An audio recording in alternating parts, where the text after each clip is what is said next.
ভারতের প্রয়োজনে বিদ্যুৎ করিডোর বাংলাদেশের ঋণে।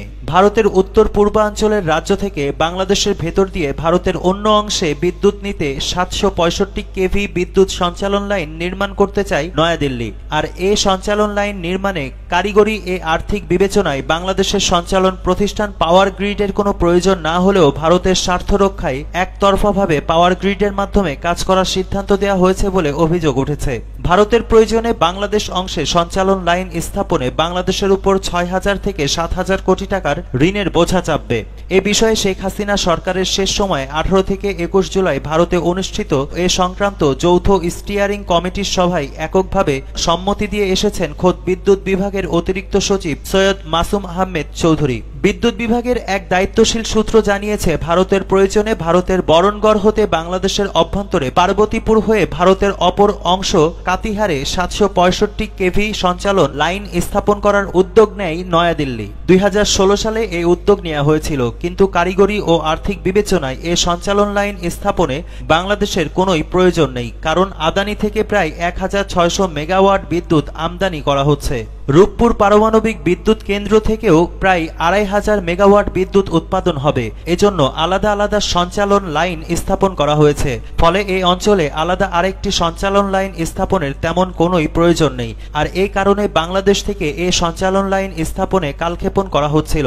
প্রথমে সিদ্ধান্ত ছিল এ সঞ্চালন লাইনের কাজ ভারত নিজেই করবে, কিন্তু পরবর্তীতে বাংলাদেশ ভারত যৌথ কোম্পানি গঠন করে ওই কোম্পানির মাধ্যমে এ সঞ্চালন লাইন নির্মাণের সিদ্ধান্ত হয়। গত 2023 সালের মে মাসে বাংলাদেশ ভারতের প্রতিনিধিদের নিয়ে গঠিত দুই দেশের বিদ্যুৎ খাতে সহযোগিতা সংক্রান্ত যৌথ স্টিয়ারিং কমিটির সভায় এমন সিদ্ধান্ত হয়। কমিটির 21তম এ সভা অনুষ্ঠিত হয় খুলনায়। ওই সময় সিদ্ধান্ত হয় দুই দেশের সঞ্চালন কোম্পানির অংশদারিত্বে একটি যৌথ বিদ্যুৎ সঞ্চালন কোম্পানি গঠিত হবে। তারা ভারতের কাতিহার থেকে বাংলাদেশের পার্বতীপুর হয়ে আবার দেশটির বারণগড় পর্যন্ত 765 কেভির কিলোভোল্ট বিদ্যুৎ সঞ্চালন লাইন নির্মাণ করবে। সংশ্লিষ্ট সূত্র জানিয়েছে, চাহিদা না থাকায় ভারতের উত্তর পূর্বাঞ্চলে জলবিদ্যুৎ সম্ভাবনা কাজে লাগাতে পারছে না দেশটি। বিদ্যুৎ করিডোর পেলে ভারতের এ অংশের অতিরিক্ত বিদ্যুৎ অপর অংশে নেওয়া সহজ হবে। তাই দেশটি দীর্ঘদিন ধরে এ বিষয়ে বাংলাদেশের সাথে আলোচনা চালিয়ে যাচ্ছে। এ বিদ্যুৎ মূলত নদীতে বাঁধ দিয়ে উৎপাদন করা হবে, যাতে ভাটির দেশ বাংলাদেশে পানির প্রবাহ ভীষণভাবে ক্ষতিগ্রস্ত হবে বলে মনে করছেন সংশ্লিষ্ট ব্যক্তিরা।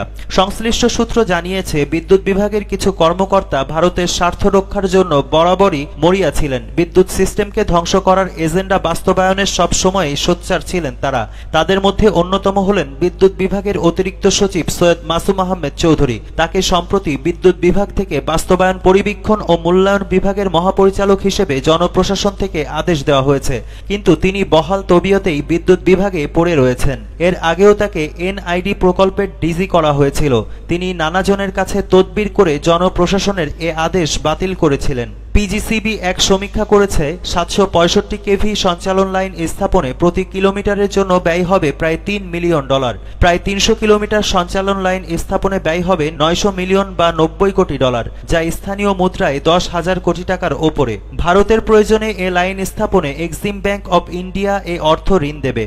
বাংলাদেশকে ঋণের দায় বহন করতে হবে। জানা গেছে, বাংলাদেশ ভারত যৌথ স্টিয়ারিং কমিটিতে বাংলাদেশ অংশে 3 জন সদস্য রয়েছেন। তার মধ্যে অন্যতম হলেন সৈয়দ মাসুম আহমেদ চৌধুরী। অভিযোগ রয়েছে, পাওয়ার গ্রিডের সঞ্চালন সিস্টেমকে পাওয়ার গ্রিডের জন্য ক্ষতিকারক হলেও ভারতের চাহিদা মোতাবেক তাদের এজেন্ডা বাস্তবায়নে দীর্ঘদিন ধরে ভারতের স্বার্থ রক্ষার্থে কাজ করছিলেন তিনি। পাওয়ার গ্রিডের কারিগরি মতামত উপেক্ষা করে এবং 765 কেভি বরণগড় ভারত পার্বতীপুর বাংলাদেশ কাতিহার ভারত সঞ্চালন লাইন নির্মাণে কারিগরি ও আর্থিক বিবেচনায় পাওয়ার গ্রিডের কোনো প্রয়োজন না হলেও পাওয়ার গ্রিডের মাধ্যমে কাজটি সম্পূর্ণ করার একতরফা সিদ্ধান্ত ভারতকে দিয়ে এসেছে ভারতে অনুষ্ঠিত গত 18-21 জুলাই যৌথ স্টিয়ারিং কমিটি এ সভায়। এজন্য কোনো প্রকার কারিগরি স্টাডি সম্পূর্ণ করা হয়নি। এতে বাংলাদেশের পক্ষে 3 জন সদস্য স্বাক্ষর করার কথা থাকলেও তিনি একতরফাভাবে একাই প্রাথমিক এই সিদ্ধান্ত স্বাক্ষর করে এসেছেন। বাংলাদেশকে করিডোর হিসেবে ব্যবহার করে ভারতের এক প্রান্ত থেকে অন্য প্রান্তে বিদ্যুৎ সঞ্চালন করতে এ সঞ্চালন লাইনটি প্রথমে ভারত তাদের নিজস্ব টাকায় করতে রাজি থাকলেও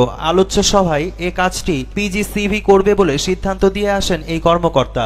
এটা পিজিসিবিকে দেউলিয়া হিসেবে প্রমাণ করার প্রচেষ্টা এবং প্রাইভেট কোম্পানিকে দেওয়ার প্রচেষ্টা মাত্র বলে উল্লেখ করেন সংশ্লিষ্টরা।